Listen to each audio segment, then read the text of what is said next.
Bamako ana lamini na bolomaradugu Mali kɔnɔ Mali kɔ kan Jonati Seydou an bɛ bɛɛ lajɛlen fo n'u wale ɲuman dɔn Marahabu Shele ni dana in gosira Tali Jonati Seydou k'a dɔn jamana kunnafoni a b'o de maana sɛbɛnnikɛlaw ni dabaje karamɔgɔw lafiyabɔ dɔ a kun kelen dɔ kɛra Jonati Seydou k'a dɔn ni lafiyabɔ kɛra i k'a dɔn o de bɛ kɔmɔsɔrɔku k'a ja dɔ kɛra dɛ an yɛrɛ fana an kun ye lafiyabɔ kunkurunin kɛ nka juma don ye e mana sɛbɛn kelen kelenw bɔra ne y'a lajɛ kɛ n wa daw la ne y'i man kan mɛn o ne y'i kun kan mɛn k'an dalen to so n ko ina kisɛ k'a la bi n ye kisɛ k'a la o n ko an bɛ congé la tiɲɛ ye baara ye nka a ti ban o jumadon kelen bilali bi mun kɛ a tɛ foyi tiɲɛ nka lamɛnbaa a b'u bɔ ɲɛnafin na tiɲɛna o bɔra ɲɛnafin n yɛrɛ dalen tora so ɲɛnafin kun bɛ na n bɔra ɲɛnafin na a ma ban Jonati Seydou sɔgɔmada in na Ahmed Jekite ale b'an gɛrɛdigɛ la n'a ye yamaruya di sɛbɛnw bɔlen don hali n'a ma ayiwa do bɛɛ lajɛlen ta bɔ min kɔni bɔlen don o bɛ wasa kɛ Ahmed Jekite n'a ye yamaruya di an b'an jɔ a kunnafoni na karaw Laji Daba Tunkara sankura daminɛna nka anw ka ɲinan dugujɛ k'a ma ja fɔlɔ sabula fɛn min ye an ka directrice générale ye madame Danbele Marie Simon y'an janfa fɛn min ye ŋana in ye Ala y'a suɲɛ Dankɔrɔba taari nɔngɔ ma an bɛ dugawu kɛ a ye ka dugawu k'a ka denbaya ye ka tila ka dugawu ɲini an baden alisilamɛ bɛɛ lajɛlen fɛ ani maliden bɛɛ lajɛlen fɛ an yɛrɛw don o don an da bɛ kuma na aw ye yafa ɲini masɔrɔ tiɲɛna ne ye n ka congé jabɔ ne ma yafa deli o tuma fɛn min ye hakɛto ɲini ye k'o kɛ kanubaw ye ani fɛn min ye duwawu ye k'o ɲini u ye u fɛ k'a fɔ bɛɛ ma bonne et heureuse année 2023 a une condition i ye min ni min kɛ ɲina n'i y'o ɲɔgɔnna wɛrɛ kɛ san wɛrɛ ɲinan da ni san wɛrɛ an tɛ yafa kuma lankolon ni kuma porokotolen fɔ ça c'est la condition ayi ne kɛkɔyara sa o d'accord mais maa min ye ne lasira c'est le procureur Touré. Merci, ok. Ngo Touré ye bonne et heureuse année cinéma di. Ne ngo subhanallah. O main dɛ. Touré ngo o main. O kɔrɔ main dɛ. I kana n ka san tiɲɛ. A bɛ i janto yɛrɛ la. Touré ka bonne et heureuse année. Ne ko n ko yafara ma. Ayiwa basi. Ne ma jaabi o. Fo bi ne ma kuma fɛ. I y'a jaabi sa o. Ma kuma fɛ. A tulo b'i la o. N bala cogo bɛ di. Jonati Seydou ne bɛ n bolo bugɔ ka don n bɛ bɔ ni sɛbɛn ye sɛbɛn min n'u k'a ma le pays jamana o don Jonati Seydou k'a dɔn maa min ye sɛbɛnni in kɛ Isa Jigiba Nabila Isa Toama ko a ko san yɛlɛma san 2023 min ye jamana masakɛ ye jamanakuntigi i k'a dɔn min ka kɛ Asimu Goyita a kumana jamana denw ye Jonati Seydou k'a dɔn kuma in bɛ kɛ don min CNT jama dafalen bɛ diinɛ ɲɛmaaw ani Bamakɔ ani laadatigiw ninnu bɛɛ lajɛlen tun bɛ kɛnɛ kan Jonati Seydou k'a dɔn ayiwa Asimu Goyita e ko a sigi fura dama fanga na a delila ka tiɲɛ jalabɔ jamana denw ye ka nin don bɔ de hali n'i y'a kumatɔ da ye ka ɲɛ ye Jonati Seydou i b'a dɔn kuma min bara ka bɔ a da a bara ka bɔ a nikun na a bɛ bɔ dusukun na Jonati Seydou min ye jamana ko ye o de don Malikura Asimu Goyita i k'a dɔn a y'i da don ko damadɔ la ko damadɔ min ni bɛɛ lajɛlen b'a dɔn o de bɛ jamana yɛrɛ kɔnɔ jamana sɔrɔ jamana jidi jamana ɲɛta nin bɛɛ lajɛlen dulonnen bɛ fɛn kelen na Jonati Seydou k'a dɔn o de ye jamana lakana ye o de ye babali ni faali min dalen bɛ k'an ka jamanadenw sɛgɛrɛ o bɛ ban cogo min a y'o fɔ fo ka s'a dan na ni maaw ye kɔlɔsili kɛ an bɛ donni min na i n'a fɔ bi Mali kɔnɔ min ye lakana ye i k'a dɔn jɔn la an k'an k'an disi gosi sabula jamana ti don jamana kɔnɔ Jonati Seydou k'a dɔn lakanabaliya kun kɛ n bɛ sababu juguba ye an ka jamana ma maa wɛrɛw ani zolenw ani tita olu bɛɛ lajɛlen ka nɔrɔ an ka jamana na a ko wuli ka jɔ ni dabalikura min digɛra o kɛra sababu ye i k'a dɔn Bamanja wele ale m'a fɔ a banna dɛ nka i b'a ye k'a fɔ camanba de bɔra a la an bɛ tile joli kɛ i t'a mɛn ko Mali sɔrɔdasi sara an bɛ tile joli kɛ an bɛ kalo joli kɛ i t'a mɛn k'a fɔ Bamanjuw taara bin kankuturu n'a mumɛ kan Jonati Seydou k'a dɔn an bɛ waati joli kɛ i t'a mɛn ko dugu kelen maa bɛɛ lajɛlen fara k'a ban kɛlɛ Asimu Goyita a y'a jira k'a fɔ o y'a damata maana ye a k'o fana an ka sama ka bɔ jɔnya juru la diyagoya ko jamana wɛrɛ k'i sago kan na maa wɛrɛ k'i sago kan na a k'o fana nɔgɔyara kosɛbɛ sabula n'i y'an ka jamana ta k'a lajɛ an bɛ donni minɛ ko bi i k'a dɔn Mali faamaw yɛrɛ de kɛlen bɛ ka jamana ɲɛta a n'a dabali min ka d'an ni kun ye an yɛrɛ de b'o fɔ n'a y'an ja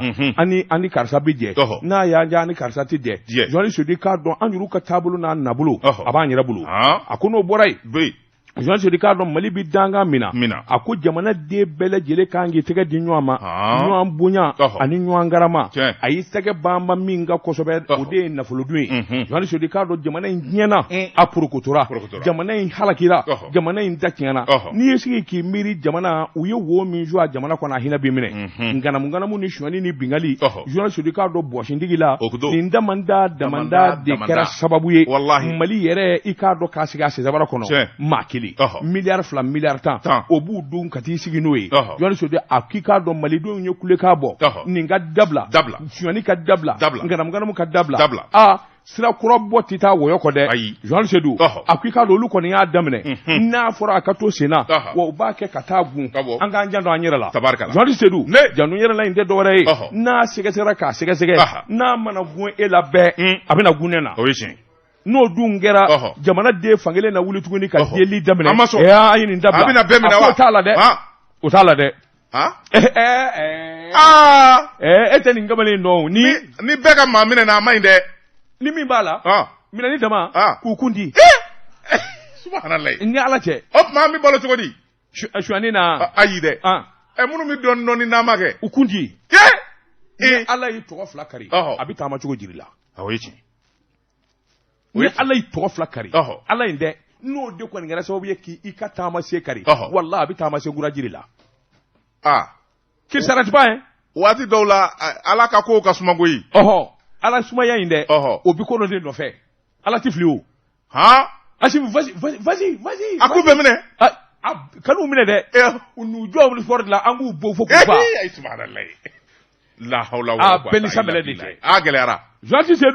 a ko min ye jamanadenw ye i k'a dɔn bolofara min bɛ yen wele da bɛ kɛ a ko a ti ɲinɛ ka foli ni tanu kɛ ka ɲɛsin UNTM ma olu kun kelen bɛ ka tabale gosi min k'a fɔ u na gɛrɛbuba kɛ nka Mali yɛrɛ kama ani jamana bɛ wuli ka jɔ min na u y'a bolo kan a ko y'a damata hakilina ɲumanba ye jamana den bɛɛ lajɛlen kan ka ni ɲɔgɔn na hakilina de ta a ko ɲinɛ ma kɛ bɛnkanw ni hakilina minnu kɛra i k'a dɔn i n'a fɔ bɛnkan 517 min n'o kɛra assise national la et fondation Jean Sedi colonel Assimi Goïta a ko ɲinama kɛ dɔɔni a bɛɛ lajɛlen bi bɔ a da de fɛ Jean Sedi k'a dɔn o kuma an ka ɲɔgɔn dɛmɛ an ka hinɛ ɲɔgɔn na an ka da ɲɔgɔn na Mali tɛ kɛ Mali ye malidenw yɛrɛ kɔ Jean Sedi jamana tɛ basigi jamanadenw kɔ jamana tɛ ja jamanadenw kɔ olu ta kɔni ye waabɔ ye n'i bi foro daminɛ i bi waa de bɔ Jean Sedi k'a dɔn foro ɲɛni ani foro ɲɛta fo bɛɛ lajɛlen ka fara ɲɔgɔn kan nin kun ye sɛbɛn ye an ye min zalo ka bɔ le pays kɔnɔ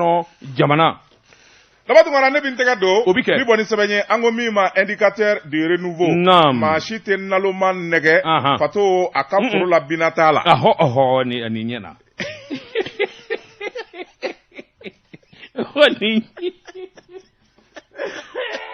ala misiri ɲɛdo tina fɔ e bɛ se ka kuma kɔrɔ ka teli o de fɔ ko ye minnu kɛ 2022 min fɔli cɛ ka jugu 2023 kan'o kɛ tina fɔ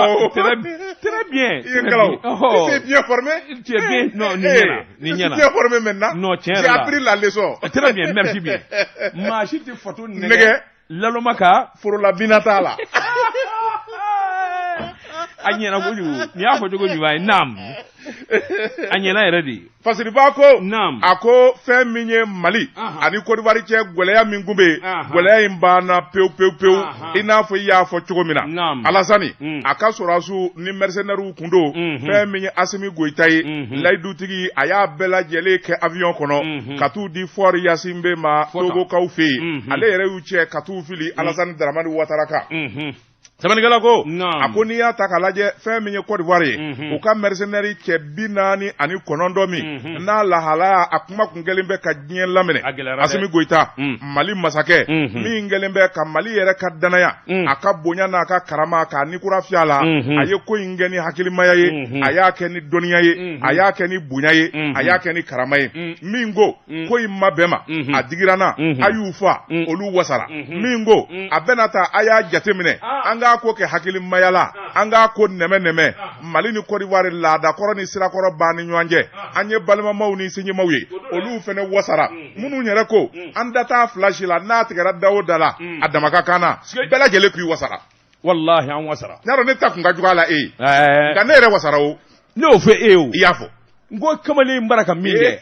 C'est là où il met le pied. Ne dimi bedi bora wa wasara. Bo bana. Je suis fier. Nam. Sabanigala ko. Hali. Akoni ya ta ka lajɛ. Fɛn min ye nin zibiri do nye. Janvier kalo tile 7 sani minuit kase. Fɛn min ye an ka jamana ye. A y'i bolo bɔ nin zora suka. O kɛra ka kɔn fɛn min ye. O de ye fɛn min ye jamana kuntigi yɛrɛ. Colonel Assimi Goïta. A lafiyalenba. Mama jagoya. A yɛrɛ de ye sɛbɛn ta u ko min ma décret. Cɛ 49 min ɲangira. San 20 kaso datugulen. Min ɲangira a si kaso. Min ɲangira a ka million 2 sara. Ani minnu ɲangina u ka million danzara. Assimi ko Mali yafara bɛɛ ma cɛ 49. Grâce présidentielle. An yafara. Sabanigala ko a ko kabo kɛra fɛn min kɔni ye Côte d'Ivoire kaw ye fɛn min ye Aloko ye ka taa fara fɛn min ye Garba kan u y'o da sigi fɛn min ye nisɔndiya ye o daminɛna Sabanigala ko fɛn min ye sibiri do ye sa Assimi Goïta i n'a fɔ sariyaw bi tɛmɛ cogo min a ye décret min da o dira kiiri tigilamɔgɔw ma olu ko anw da banna la jamanakuntigi yɛrɛ n'o ko a yafar'u ma o yamariya bɛ jamanakuntigi bolo jamanakuntigi jɔyɔrɔ yɛrɛ de b'o bonya n'a karama daba hali n'i ye maafa ko kɛ ni Assimi ko i ka bila i bi bila Sabanigala ko o yɔrɔnin bɛɛ fɛn min ye kasobo ko nɛgɛtigiw ye papier dar'u ɲɛkɔrɔ k'a fɔ jamanakuntigi k'u ka bila o yɔrɔnin bɛɛ cɛ 46 tɔ min tora kasobo kɔnɔ u ko a y'a ka minɛnw da a y'u fara ɲɔgɔn kan u ko mun de bɛna kɛ u ko Fumaleka o de ka di tuwakan man di diɲɛ na tuwakan min ye ko Fumaleka o ye nin de ye tribunal la o polisiso la o n'u k'i ma fulukan tuwakan de ka di tuwakan de ka di a fɔlen ko fulukan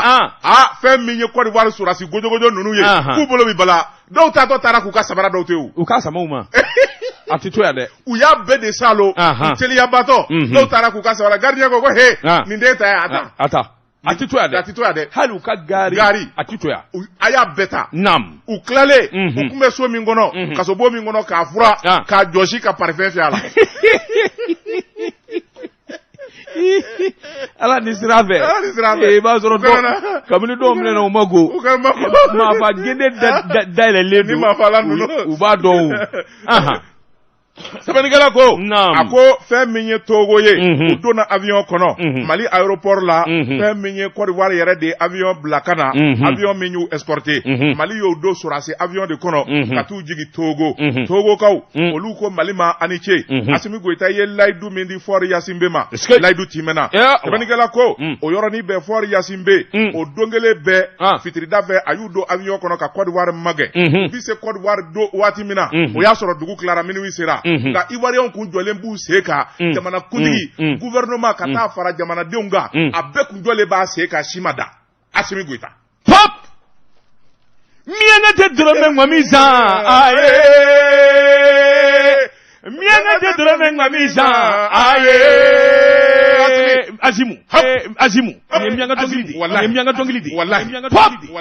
ayu jow seka Sabanigala ko a ko n'i y'a ta k'a lajɛ kuma min fɔra sɔrɔsi ninnu bilatɔ i kulo ma jɔ Mali ye layidu di k'a fɔ diplomasi Mali ni Côte d'Ivoire cɛ sinjiya ni badenya ko in bi dilan o kɔnɔ maa si ka bagabagali tɛ se colonel belebele n'o ye colonel Ablaye Mayiga ye a bɔra ka kuma a ko Nations Unies e tɛ se Faransi tɛ se CEDEAO tɛ se Union africaine kɛrɛfɛ tɛ Assimi Goïta jɛnna k'u bila Mali ni Côte d'Ivoire cɛ ani maa ɲuman minnu nana deli kɛ deli in kama a ko a y'u bila o kama i b'a dɔn a ka min ka di ne ye n'a ko je répète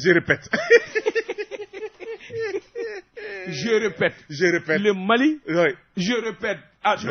kabali n'a va ça je répète une dernière fois non go barabana nam Sabanigala ko a ko a ye kangarida kɛ maa min kun ko ultimatum gosilen bɛ Mali kun n'o ye kangarida ka ye k'a fɔ jani nin don in jɛ u ka bila o kun ye Ambalo Sisoko kelen dɔrɔn de ka kuma ye sabula ale bɛ yɛrɛyɛranji i b'a fɔ seliba kalo a ko Mali ye kangaridenw ye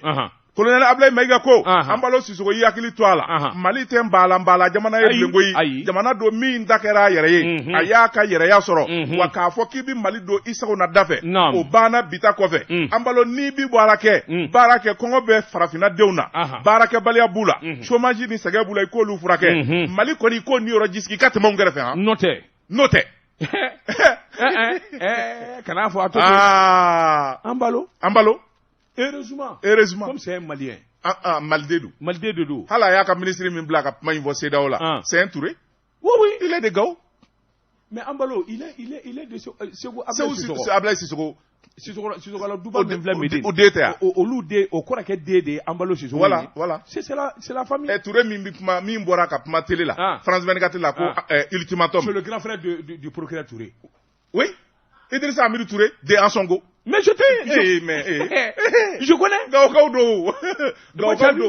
Nimbe Bora Balla. Nam. Sabanikela ko Mali wasara hali ka danima anguna wolola ko inkunga nga tige dawo dala atigerola ko kele anzebe dona sebe mi no bolo no blara no memorandum ye no pono puma mafo ado de yi kali ki chien akofe mi ye Mali abi Mali bonya Mali ka yere ya abo bonya wa perevu munu ne osora la sorasi nunu bolo ade ko adjona la na kadi Mali ye shini amita no puma fene na sozirina ado bolo fla na asem fla de sir la asemi butafe ato kumba bleu ato bobli abana torobajugu adesera zawo abi seko be made se bana yo sabani kala ko akoni ngo inga banda sabula ko ni nguruni o kai mani sigi nyache ni kuma ni nguruni kuna boni blani ye anye minza lo kabo indicateur de renouveau kono akabi bolla jeka pip kaka frefon la kodo nege kanyetan placera bamako kafo jiginew ka bonya masegi be awye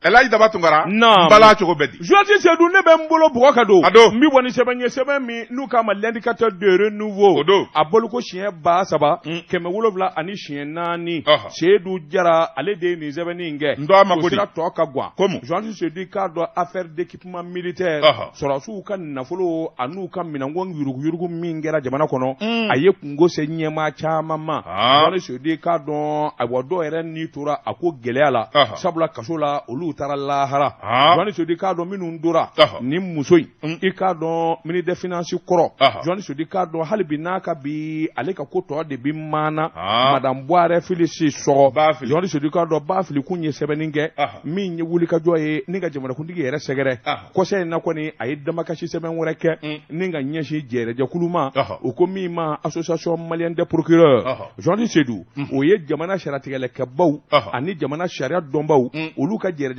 min bɛ k'u ladɔnniya Bafili yalima ko kuraden donnen don a ka dossier la wa yalima a jalaki sɛbɛn wɛrɛ bɛɛ wa Joani Sodi n'i ye ko ta k'a lajɛ a ko janvier kalo tile 5 Bafili a ye nin sɛbɛn in kɛ a ko n'i ye sɛbɛn fura in ta k'a lajɛ fɛn caman b'a kɔnɔ Bafili ka damakasi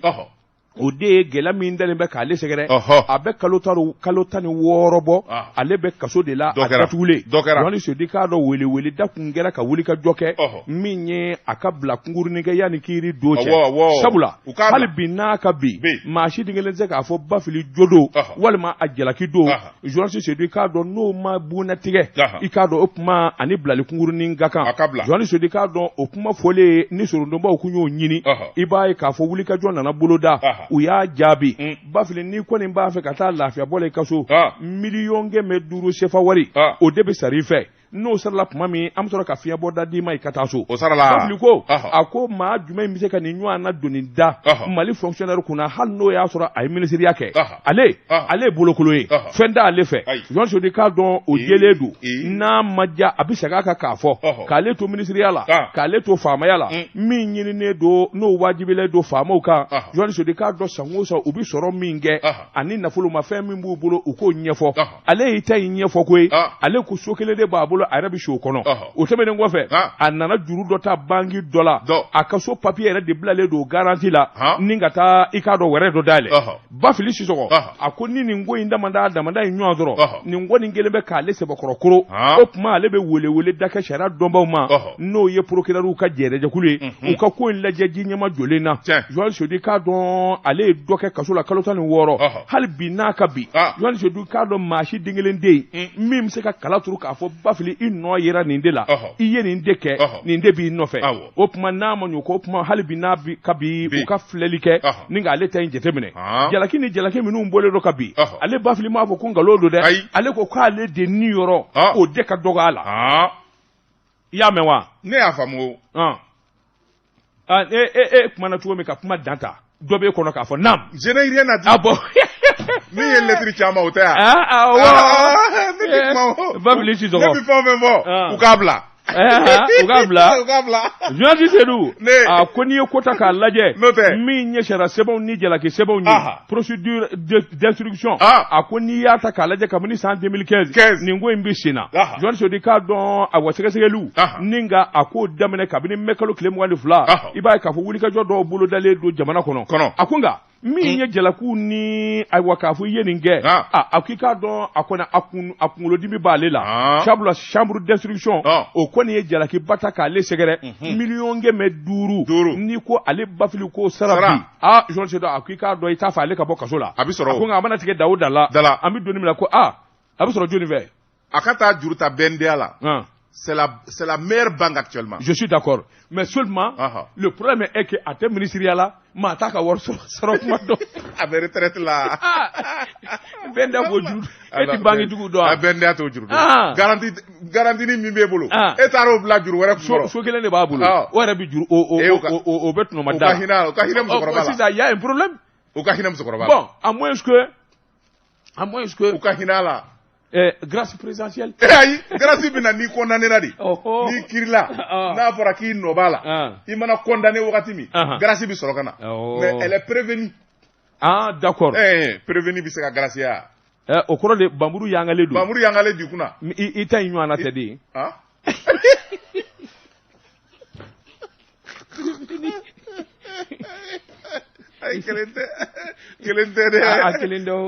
Elle est prévenue. Moi, je suis en liberté. Aïe, toi, tu es condamné par contumace. Je sais. Je connais les cours judiciaires. Moi, j'ai été à la barre. Non, tu as été à la barre. C'est-à-dire que, aïe, condamnation par quoi là? Par contumace. Par contumace, oui, mi mboledo. Il condamné de mina, ni sur la nyana. Avec sursis. Avec sursis, voilà. C'est ça.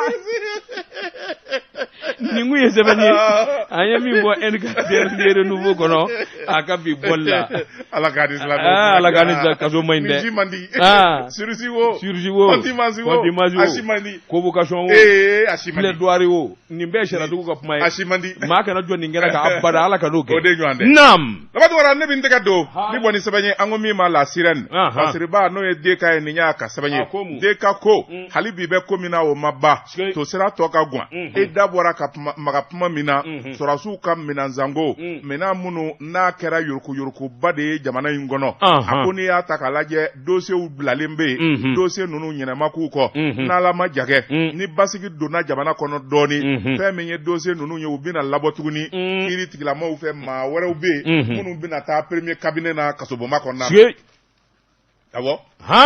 sɛbɛnnikɛla ko a ko n'i y'a ta k'a lajɛ jamanakuntigi n'o ye colonel Asimi Goyita ye a ka ɲinan sanbɛ a ye maa minnu bisimila o ye Bamako diinɛtigiw laadatigiw ani fɛn min ye Bamako a tigiw ye a ye kuma min kɔni fɔ o de ye k'a fɔ fɛn min ye Mali ye ko dɔw kɛra yuruku ale sira fɛ ani nafolo dunkojuguya sira fɛ a ko ninnu ni jamanadenw bɔra a kalama jamanadenw bɛ wuli sisan ka jamana bɛɛ lajɛlen ɲami sabula ko dɔw kɛra minnu n'u ka bolo lakali ma a ko n'i y'a ta k'a lajɛ maa kelen maa fila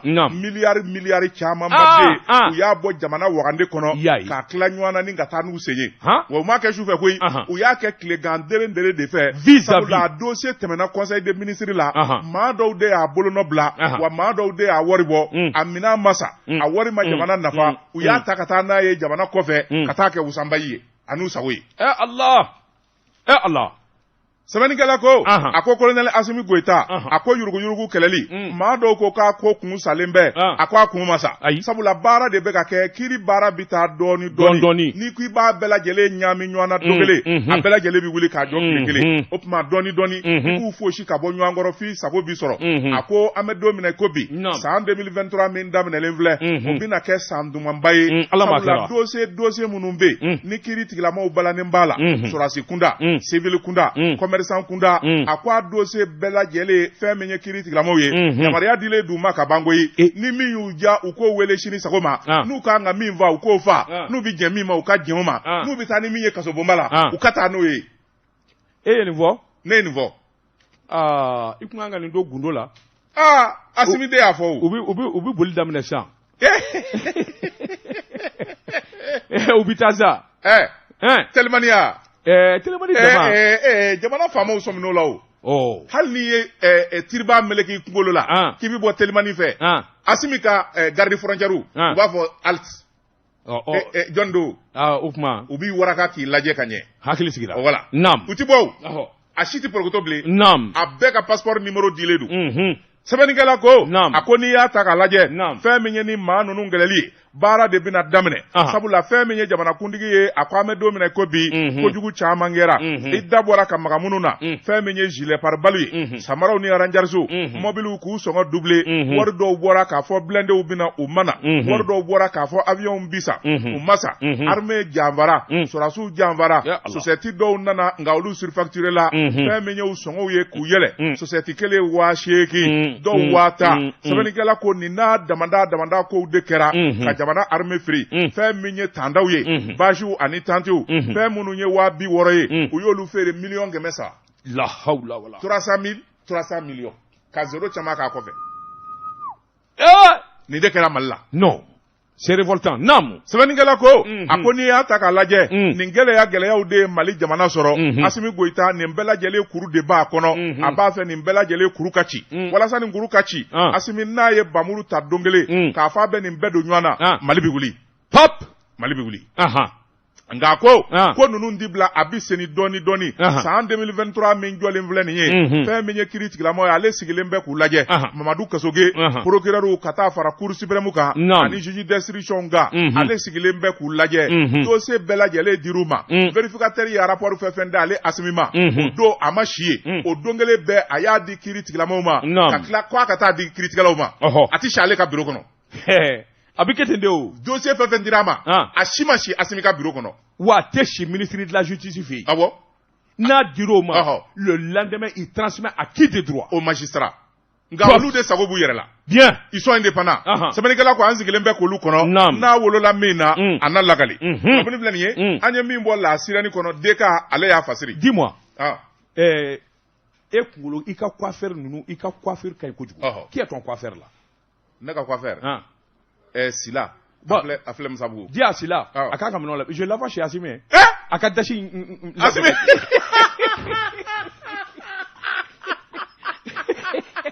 il est très mal coiffé aujourd'hui non il est très mal coiffé aujourd'hui dashi in yɛrɛ ni nuji kasi n'a kalanso ɲɔgɔn na kalanso i b'a fɔ ko jadi ne ko n buramuso se k'a gwende k'a ka taa a dashi in coiffé Lala Jalo Lala y'anw gɛn o n'o tɛ anw kun nin b'a ye Nami kwalew Lala Joba Lala club de soutien sigi ko Lala club des amis Lala Jalo do nana ko club de soutien nganga fara ɲɔgɔn kan an fara la ɲɔgɔn kan ka taa n ko fama ko tani Lala a Joba la a ko ma ko mini sorasi dɔw bɛ yen olu ye Asimi wele n t'a dɔn ordre bɔra yɔrɔ yɔrɔ a ko ma ko dégager dégager an bɛ an ka soulier minɛ an bolo an y'an ka soulier don bulonna la ouais dégager ça c'est des termes militaires faut dégager ouais regarde-moi ça affirmatif négatif dégage regarde-moi ça voilà ça c'est des termes militaires faut des fumiers j'aime ça ouais des fumiers et quand même vraiment faut des fumiers Ahmed Jakti Elayi Daba Tunkara dugu bɛɛ sera dɔnba i kunkolo ni ngolo feere ti ban Joti Seydou ne bɛ n bolo kari ka don n bɛ bɔ ni sɛbɛn ye sɛbɛn min n'u k'a ma Nouvelle Horizon ɲɛdankura o don sɛbɛnni kɛbaa to a de ko Fatumata Babadu Mbiya Fatumata ko a ko min y'an ka jamana lakanabaaw an ko Bamakɔ bolo in kan a polisiw y'u seko damajira bɛɛ lajɛlen kɛ dɔ a na u kelen bɛ ka wulikajɔ labɛn wulikajɔ min n'u ko de ayiwa min ye digiɲɛso ye k'a dakulundi Joti Seydou police nationale nin wulikajɔ in ni jateminɛ Bamakɔ a n'a lamini sibiri don janvier kalo tile 7 i k'a dɔn ayiwa lakanabaaw o yɔrɔ bɛɛ lajɛlen kolongolo sabula a kɛra sababu ye maa 178 u ye tɛgɛ da o de kan ngami i k'a dɔn moto 60 ani moto 3 i k'a dɔn minnu tɛ ayiwa minnu jɛlen tɛ u ye tɛgɛ da o fana kan ngami sɛbɛnnikɛla ko a ko min ye opération coup de pied dans la fourmilière a kɛra sababu ye i k'a dɔn maa siganama dɔw kɔni bɛ yen a wa caman dɛrɛ la suwanikɛla dɔw bɛ olu dɛrɛ la i k'a dɔn girijɔ tun bɛ maa dɔw fana nɔfɛ olu sɔrɔla min ye kunnafoni diso min bɛ polisi national la ale de ye kunnafoni in lase polisi national a directeur ba min ye Sulemani ye Sulemani kɔni i k'a dɔn suna ka di ale tɛ suna abada i k'a dɔn waati min ye solo ye i k'a dɔn ka wuli ka jɔ bolo da u nana daminɛ 19h30 fitiri salilen kɔfɛ ka taa bila 21h30 hali a waati yɛrɛ man janya a ko commissariat 3 i k'a dɔn olu den nana kalanso ɲɔgɔn na ka Bamakɔ fa bɛɛ minɛ Bamakɔ camancɛ commissariat premier arrondissement ani Sogonikɔ ayiwa commissariat commune 6nan na ani Sotiba commissariat ninnu den nana kalanso i k'a dɔn dɛmɛbaa wɛrɛ tun b'u camancɛ la n'o ye lakanabaaw ye maa 178 tɛgɛ dara olu kan sabula i k'a dɔn sɔmingelen don caman na k'a fɔ min kɔni ye nganamu ye ani bingani wale o kɛbaaw don muso 40 ani 9 b'a la a ko min ye moto ye n'o ye bolimafɛn 63 tɛgɛ dar'o kan a ko n'i y'a ta k'a lajɛ i b'a ye k'a fɔ min ye wulikajɔ ni jateminɛ ye min ye mobili 4 ye olu minɛnen don nin kunnafoni bɛɛ lajɛlen kɔni b'a jira k'a fɔ lakanabaaw tɛ sɔnna sabula nin balila ko ninnu u bɛ to ka ninnu kɛ nin de bɛ kɛ sababu ye ayiwa min ye ka mɔɔw woloma ka bɔ ɲɔgɔn na maa jugu ani maa ɲumanw inspecteur général Sulemani Traoré min ye jamana polisiso ɲɛmaa ye ani ministère de la sécurité protection civile général de brigade Dawudu Ali Mohamedine i k'a dɔn olu ka hakilina farala ɲɔgɔn kan ka to ka nin kɛ waati bɛɛ a ko n'i y'a ta k'a lajɛ min ye Bamakɔ n'a lamini i k'a dɔn sɔmingelen don min ye bamanjuw ani binganikɛlaw ani sonbakulew olu kɔni ka wulikajɔ ni munumunu salo tɛ ban o tuma n'a ma ɲɔ kɔsa i k'a dɔn ka t'u ɲini f'u jabala la walima fitirimagwɛn ka taa bila su arabakunjo la k'u salo nin kun ye sɛbɛn ye Fatumata Baba Dumbiya ka sɛbɛn don an ye min bɔ nouvelle horizon kɔnɔ ɲɛdankura Labatun kana ne bin tɛgɛ don min bɔ ni sɛbɛn ye an ko min ma la sirène Basiriba n'o ye Basidi Sɛnbara ye n y'a ka sɛbɛn ye Basidi ko kɔnɔkulu jɛlen de bɛ bi fɔ Mali transitaires fara ɲɔgɔn kan olu jɔyɔrɔ de ka bon jamana ka sɔrɔ la kosɛbɛ u farala ɲɔgɔn kan fɛn min ye tɔnjɛkulu ye ni k'o sigi sen kan sɛbɛnnikɛla ko a ko nin dɔ min n'a sigira a kurumokarili a n'a baara bɛɛ lajɛlen daminɛna janvier kalo tile 7 tɛmɛnen san 2023 sɛbɛnnikɛla ko a ko n'i y'a ta k'a lajɛ san 2023 nin baara mini n'a a ko bi fɔ n'o ye nin tɔnsigi ye transitaires to a la a baara bɛɛ lajɛlen n'u donna janvier kalo tile 7 san 2023 a ɲɛna sisan san 2023 voilà o de y'a fɔ cogo ɲuman ye i ye nin bɔ n ye ko n k'a fɔ tubabukan la i b'a fɔ tubabukan de la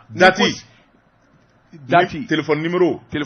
rue nin bɛɛ fɔ tubabukan BP nga bɛ fɔ tubabukan la voilà n'i y'a bayɛlɛma dɔrɔn a si bɛ tunu voilà san 2023 voilà sɛbɛnnikɛla ko a ko n'i y'a ta k'a lajɛ nin tɔn in a sigikun tɛ dɔwɛrɛ ye jamana transitaires bɛ se ka fara ɲɔgɔn na cogo min na sabula n'i y'a ta k'a lajɛ sɔrɔ bosonbaw julaw ani jagokɛlaw nin bɛɛ lajɛlen bi ɲɔgɔn sɔrɔ fɛn min na o de ye transitaires ye sɛbɛnnikɛla ko transporteurs yɛrɛw nin bɛɛ lajɛlen jigi ye transporteurs ye a ko tɔn min sigira a tɔgɔ de ye ATDM a ko a secrétaire général o de ye Mamadi Sangare ale y'a ka nisɔndiya yira tɔn in sigili la kosɛbɛ sabula a y'a jira k'a fɔ fɛn min ye transitaires ye ani déclarants ye u jɔyɔrɔ ka bon jamana yɛrɛ ka sɔrɔ la kosɛbɛ sabula nafolo o nafolo n'a bi don jamana kɔnɔ minɛnw dali n'u nali sira fɛ transitaires de b'a baara kɛ u ka tɔn sigikun tɛ dɔwɛrɛ ye jɔyɔrɔ min n'a bɛ julaw bolo dɔ bɛ se ka fara o kan cogoya min na u bɛ nafa min na don jamana yɛrɛ wagande kɔnɔ n'o ye jamana ka sɔrɔ ye k'a yakubaya o y'u ka laɲini ye u ka fara ɲɔgɔn na sabula kɔnɔkulu jɛlen de bɛ bi fɔ n'u farala ɲɔgɔn na u bi fangaba de sɔrɔ min bɛ se k'a to u jɔyɔrɔ ka bonya jamana jɔli la Mamadi Sangare a y'a jira k'a fɔ o y'u ka laɲini tɔn in a président ye maa min ye o ye Ali Kuma ye Ali Kuma a bɛ bureau min kunna cɛ 30 ani muso 36 olu de faralen bɛ ɲɔgɔn kan ni ka tɔn in sigi tɔn belebele do koyi Ali Kuma n b'a dɔn tu connais Ali Kuma n kan k'a dɔn dɛ bon c'est lui ale de ye tɔn président ye sɛbɛnnikɛla ko ali kuma ko a ko fɛn min ye transitaire ye u bɛ se ka fara ɲɔgɔn kan cogo min na k'u ka intérêt défend jamana in kɔnɔ o bɛna k'u ka laɲini ye sinjiya balimaya jɛɲɔgɔnya ɲuman ani transitaire ni makama ni bonya min ka kan u bɛ se ka segin u ma cogo min na k'u ka intérêt lakana ni k'u lafasa o y'u ka laɲini ye Bamako dugutigiw tɔgɔ la Bamusa Ture ale tun bɛ kɛnɛ kan ka fara commune 4 nan maire kan tɔnsigi kɛnɛ kan u ko tare u kun sigin bɛ ka nin dɔ in kɔnɔ wa Ala danga na n'u ye kunnafoni filɛ nin ye an ye min zalo ka bɔ la sirɛni kɔnɔ Basidi Sempara ale ka sɛbɛn don jɔn de ka dɔn waati n'a ka waati ma se bi ta an b'a ɲɔngiri yan nin ye communiqué téléman ye société de gardiennage dɔ ko k'a da Bamakɔ n'a lamini bɛɛ lajɛlen tulo kan olu mago bɛ baarakɛlaw la agent de sécurité n'o ye lakanabaaw tali ye u mago b'a la k'i min ni k'i min na o de ye Sotiba Buguba Jelibugu Kɛnzanbugu Titibugu ani Moribabugu ni nin baarabolo in ka di maa min ye i b'a fɛ i ka taa i bɛ wulikajɔ bolo da téléphone numéro min n'olu filɛ i bɛ weleli k'o la 73 31 75 18 walima 76 41 79 44